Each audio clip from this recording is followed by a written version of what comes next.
underground revolution is unfolding this morning in the world of cheese. Crown-finished caves in New York City puts a new twist on an old-school idea for modern cheese lovers. Jamie Wax learned how taking things down a notch can bring the quality up.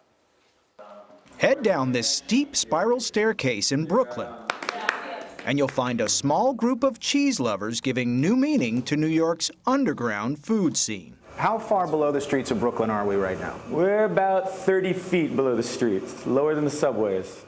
The 19th century building houses crown-finished caves, one of the only cheese aging facilities of its kind in the U.S. So this is going to be a lot of stuff. In 2001, Benton Brown and his wife Susan Boyle bought this building, which originally housed a brewery. Neither had any experience working in the food world. What initially leads a person to purchase a 19th century brewery?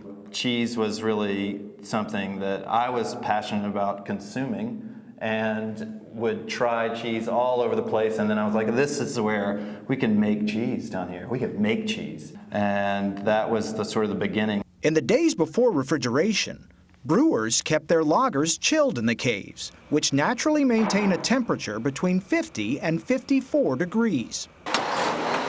They don't make cheese. They take young cheese from producers across the U.S. We're going to drop it right in there.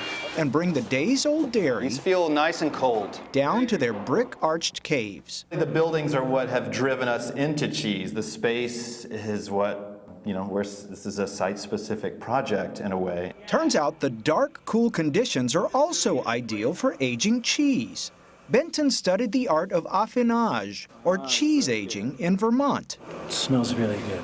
But needed one more skilled hand. This is a pretty interesting cheese. Enter their resident cheese whiz, Sam Frank, who studied cheese making in Vermont and Italy. It's pretty perfect because we're so insulated by the ground. Sam and Benton inspect the cheese daily, washing the wheels with whiskey or water. Flipping cheese all the time.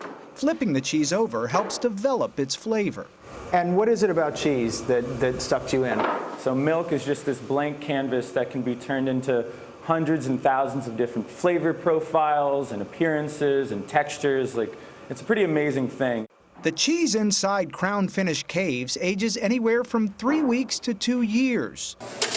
It's then distributed to nearly 50 cheese shops and restaurants across the country. And it's kind of the French model of cheese being made outside of the city and then being shipped into age in the city where the markets are. People in America seem to have acquired a finer palate. They want more gourmet food, they want more specialty food. And that's really what we're doing a lot of here, is producing something very local and very unique. All right, this is the best part of your job and my job, the tasting. This is every day for us. This subterranean team tries each cheese before it leaves the caves. It's a provolone style, and it's just a really beautiful table cheese. It's got, a little bit of that traditional picante provolone flavor profile, but really it's just a lovely cheese to eat all day long. A cheese may be born on the farm, but can only find the maturity and sophistication it needs with a little shelf life in the big city. It's like butter, basically. That is delicious. Seems so. That was Jamie Wax in Brooklyn reporting for us. What do you do for a living? I'm a cheese whiz. All right, Sam Frank. Nice story.